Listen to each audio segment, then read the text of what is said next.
మూసీ పరివాహక ప్రాంతాల్లో నిర్వాసితులతో బీఆర్ఎస్ ఎమ్మెల్యేలు ముఖాముఖి నిర్వహిస్తున్నారు. ఇప్పుడు లైవ్ చూద్దాం. మహమూద్ గారు, సోదరులు మల్లారెడ్డి గారు, ఎక్స్ మినిస్టర్ గారు, అదేవిధంగా గంగుల కమలాకర్ గారు, గౌరవ మాజీ మంత్రి గారు శ్రీనివాస్ యాదవ్ గారితో పాటు గౌరవ శాసనసభ్యులు అందరూ వచ్చిన్నారు. ఈరోజు గోపాల్ గారు వచ్చిన్నారు, వెంకటేష్ గారు వచ్చిన్నారు, కౌశిక్ రెడ్డి గారు వచ్చిన్నారు, సంజయ్ గారు వచ్చిన్నారు, ఎమ్మెల్సీ గారు నవీన్ రెడ్డి గారు వచ్చిన్నారు, కృష్ణారావు గారు వచ్చిన్నారు, వివేక్ గౌడ్ గారు, ఇంతమంది ఎమ్మెల్యేలు అందరం కూడా, మరి రాజశేఖర్ రెడ్డి గారు ఉన్నారు, గౌరవ శాసనసభ్యులు, గౌరవ మాజీ శాసనసభ్యులు కూడా ఉన్నారు. అందరు కూడా ఇక్కడ కొడంగల్ మాజీ శాసనసభ్యులు నరేందర్ రెడ్డి గారితో పాటు లక్ష్మారెడ్డి గారు, స్వామి గౌడ్ గారు పెద్దలు గౌరవనీయులు, వారైతే మనందరి సుపరిచితులు. వారితో పాటు వేదిక మీద ఉన్న మాజీ శాసనసభ్యులు భూపాల్ రెడ్డి గారు. వీళ్ళందరూ ఎందుకు చెప్తున్నానంటే, ఒక్క మాట, ఈరోజు మేము ఇక్కడికి వస్తున్నామని నిన్న టీవీలో హరీష్ రావు గారు అనౌన్స్ చేసినప్పుడు ఉదయం 8:30 వరకు తెలంగాణ భవన్లో ఉన్నారు. వీళ్ళందరూ భరోసా ఇవ్వాలి, మన బాధ్యత, ఖచ్చితంగా వెళ్ళాలి ఐదర్శకోట అని చెప్పి మీరందరూ ఇక్కడికి వచ్చి మాకు అందరికీ వీళ్ళందరికీ ధైర్యం ఇచ్చే ప్రయత్నంలో వచ్చిన ప్రతి సోదరుడికి, ప్రతి నాయకుడికి ప్రత్యేకంగా ధన్యవాదాలు. వారం రోజుల నుండి వింటూ ఉన్నాను. మా బాబు మీతో మాట్లాడుతూ కార్తీక్ కొన్ని విషయాలు చెప్తా ఉన్నాడు. పలానా కాలనీలు ఇట్లా పోతుంది, పలానా అపార్ట్మెంట్ ఇట్లా పోతా ఉంది, ఇట్లా అవుతుందమ్మా, నోటీసులు ఇచ్చున్నారని చెప్తా ఉంటే, సరే ఇంకా కొంత ఎక్కడెక్కడ ఇస్తున్నారో క్లారిటీ రావాలి కదా, వచ్చినాక వెళ్దామన్నాను. కానీ నిన్న మీరందరూ కూడా 6 గంటల వరకు తెలంగాణ భవన్కి వచ్చి మీరందరూ కూడా మీ ఆవేదన ఏదైతే చెప్పినారో, కేసీఆర్ గారు నాయకత్వంలో ఆదేశంతో గౌరవ హరీష్ రావు గారు అందరం కూడా అక్కడికి రావడం జరిగింది. మీరందరూ గట్టిగా ఏ విధంగా అయితే అంతవరకు వచ్చున్నారు, తెలంగాణ భవన్ వరకు వచ్చి గట్టిగా మీ వాయిస్ వినిపించే ప్రయత్నం చేస్తున్నారు. ఖచ్చితంగా ప్రభుత్వంలో కొంచెం కదలిక వచ్చింది. ఇద్దరు ఆఫీసర్లు వచ్చి ఒక మీటింగ్ పెట్టి చెప్పే ప్రయత్నం చేశారు. కానీ అది సరిపోదు, మనకందరు కూడా సరిపోదు. ఇక్కడ మాట్లాడిన ప్రతి ఒక్కరిని చూస్తున్నాం. ఒక్కొక్కరి మాటల్లో ఆ బాధ వింటుంటే ఎంత బాధ అనిపిస్తుందంటే, ఇప్పుడు ఒక ఆడబిడ్డ మాట్లాడింది, 9 నెలల గర్భవతిని, నెల రోజులు నిద్ర లేకుండా ఉన్నాను అని చెప్తుందంటే, ఒక్కసారి పైన ముఖ్యమంత్రి గారికి నిజంగా మానవత్వం ఉంటే ఈరోజు మాట్లాడిన ఒక్కరొక్కరు మాట్లాడిన మాటలు వింటే ఖచ్చితంగా పునరాలోచించాలి. కానీ ముఖ్యమంత్రి గారికి రోమ్ చక్రవర్తి లాగా ఉంది. రోమ్ తలగబడుతుంటే పీడియలు వాయించినట్టు ఇక్కడ ఇంతమంది ఆక్రనందనల ఆక్రోషంతో గుండెలాగి చనిపోతుంటే కూడా వినిపించినట్టు ముఖ్యమంత్రి ప్రవర్తిస్తున్న విషయాన్ని మనం గమనించున్నాం. నా రిక్వెస్ట్లో మీకు అందరికీ ఒకటే, ప్రతి కాలనీ నుండి ఇప్పుడు మీరు మాట్లాడున్నారు కదా, గట్టిగా నిలబడండి, గట్టిగా ఉండండి, ఐకమత్యంగా ఉండండి, పోరాటం చేద్దాం. మీ ఇళ్ళకి డక్కదలకుండా చూసుకుంటాం. కానీ అందులో ఎవరో ఒకరు అటు ఇటు పోయింది అనుకోండి, వాళ్ళ స్ట్రాటజీ ఏంటంటే, మేము కన్విన్స్ చేసి తీసుకుంటాం అనే లెవెల్లో మాట్లాడుతున్నారు. దయచేసి ఒక్కరు హీల్డ్ అయినా మొత్తం అందరికీ దెబ్బ తగులుతుంది. కాబట్టి మీరు ఐకమత్యంగా ఉండి కొట్లాడితే ఒక్కరు కూడా మీ దగ్గరికి రాలేకపోతారని మాత్రం దయచేసి గుర్తుపెట్టుకోమని చెప్తున్నాను. పోతున్న వాళ్ళే కాదు, ఈ ఐదర్శకోట్ల వందలాది కాలనీలు ఉన్నాయి, ఈ బండ్లగూడ కార్పొరేషన్లో వందలాది కాలనీలు ఉన్నాయి. దయచేసి అందరూ కూడా వీళ్ళ ఆవేదనను అర్థం చేసుకొని వీళ్ళకి సపోర్ట్ చేయాల్సిన అవసరం ఉందని మాత్రం మిగతా వాళ్ళకు కూడా విజ్ఞప్తి చేస్తున్నా. మాకెందుకు, మాకు రాలే కదా, వాళ్ళకి కదా తగిలింది, మేము బాగానే ఉన్నామని కాదు. నిజంగానే ఇట్లా ఒకరొకరిని మనం కాపాడుకోకపోతే భవిష్యత్తులో మనం కూడా కొట్టే ప్రయత్నం చేస్తూ ఉంటారు. కాబట్టి దయచేసి అందరం సపోర్ట్ చేసి ఖచ్చితంగా మీరు ధైర్యంగా ఉండండి. ఎప్పుడు అవసరం ఉన్నా బీఆర్ఎస్ పార్టీ మీకు అండగా ఉంటుందని బీఆర్ఎస్ భవన్ నుండే కేటీఆర్ గారు, వర్కింగ్ ప్రెసిడెంట్ గారు, కేసీఆర్ గారి నాయకత్వంలో స్టేట్మెంట్ ఇవ్వడం, నేను హరీష్ రావు గారు రావడం, మీకు అందరికీ కూడా ఒక భరోసా ఇవ్వడం అనేది చూస్తున్నాం. ఖచ్చితంగా మీరు అందరు కూడా నిన్న చెప్పినట్టే లీగల్గా అయినా ఫైట్ చేయడానికి సిద్ధం. అసలు మీ దగ్గరికి రాకుండా ఆపాలనే అందరి తాపత్రయం. ఆ విధంగా ఫైట్ చేద్దాం. మీరు అందరు గట్టిగా ఉండండి అని మీకు అందరు కూడా మరొకసారి మనవి చేస్తూ, ఇప్పటికీ కూడా ఒక క్లారిటీ ఇస్తలేరు. ఇప్పటికీ కూడా ఎంతవరకు పోతుంది, ఏం పోతుంది అని ఒక క్లారిటీ ఇస్తలేరు అధికారంలో ఉన్న వాళ్ళు. ఎందుకంటే వాళ్ళకే క్లారిటీ లేదు.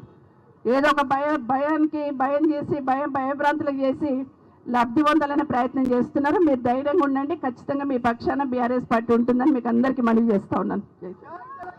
గౌరవనీయులు పెద్దలు మాజీ మంత్రి వాళ్ళు శ్రీనివాస్ యాదవ్ గారు మాట్లాడతారు. గౌరవ సభాధ్యక్షులు సోదరిమణి సబితా ఇందరెడ్డి గారికి, ఈనాటి ఈ కార్యక్రమ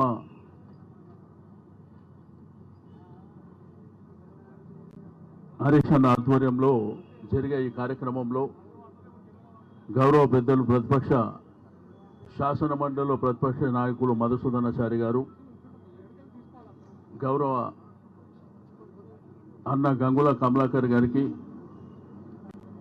మల్లారెడ్డి గారు, మహమూద్ అలీ గారు, పెద్దలు స్వామి గౌడ్ అన్న గారికి, గౌరవ శాసనసభ్యులు సంజయ్ గారు, కౌశిక్ రెడ్డి గారు, వివేక్ గారు, కృష్ణారావు గారికి, కాలేరు వెంకటేశన్న గారు, గోపాలన్న గారికి, శాసన మండలి సభ్యులు నవీన్ రెడ్డి గారు, నరేందర్ రెడ్డి గారికి, లక్ష్మారెడ్డి గారు, యువ నాయకులు మిత్రులు కార్తిక్ రెడ్డి గారికి, మిగిలిన నాయకులకు, ఐదర్శ కోట ప్రజలకు అందరికీ, మీడియా మిత్రులకు నమస్కారాలు తెలియజేస్తూ, మీ అందరూ ధైర్యంగా ఉండవలసినటువంటి అవసరం ఉన్నది. 6 నూరైనా ఒక్క ఇల్లు కూడా కులగొట్టకుండా ఆపే బాధ్యత మాది అని చెప్పి నేను ఈ సందర్భంగా తెలియజేస్తా ఉన్నాను. చాలా చూసిన మీ తాటాకు సప్పులని. మనకు స్వాతంత్రం వచ్చి 75 సంవత్సరాలు అవుతుంది.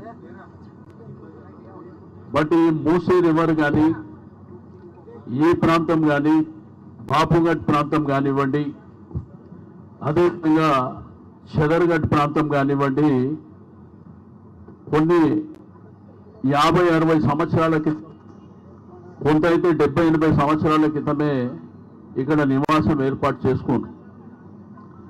ఈరోజు మున్సిపల్ ట్యాక్స్ కడుతున్నాం, కరెంటు బిల్లు కడుతున్నాం, అదేవిధంగా వాటర్ బిల్లు కూడా కడుతున్నాం. ఎందుకు ఆ రోజు పర్మిషన్స్ ఇచ్చారో ఈ ప్రభుత్వం చెప్పవలసినటువంటి అవసరం ఉన్నది. ఇదంతా రివర్ బెడ్ అని చెప్పి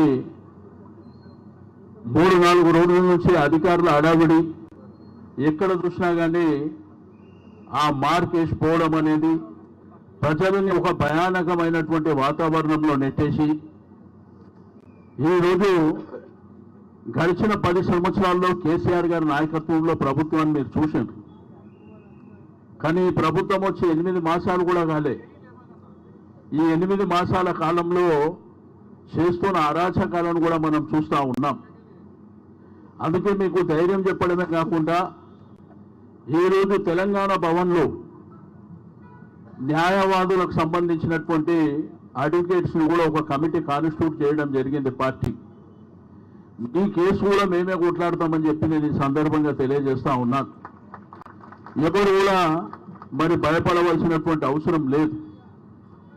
ఈరోజు బుల్డోజర్లను తీసుకొచ్చి హైడ్రాని ఒక మంచి వాతావరణాన్ని చెడగొట్టేటువంటి ప్రయత్నం చేయడమే కాకుండా డబుల్ బెడ్రూమ్ ఇల్లు ఇస్తామని చెప్పేసి ఒక జీవో ఇచ్చింది గవర్నమెంట్. నేను అడుగుతా, మొన్నటిదాకా మా ప్రభుత్వం ఉన్నప్పుడు డబుల్ బెడ్రూమ్ ఇల్లు ఎక్కడ కట్టారని అడిగాను. మరి ఇప్పుడు ఏ డబుల్ బెడ్రూమ్ ఇల్లు ఇస్తారో చెప్పవలసినటువంటి అవసరం ఉన్నది. దగ్గర దగ్గర 68,000 ఇండ్లు, డబుల్ బెడ్రూమ్ ఇండ్లు మేము ఆల్రెడీ అలాట్ చేసినాం. కట్టిన ఇండ్లన్నీ అలాట్ చేసినాం. నేను ఈ యొక్క వేదిక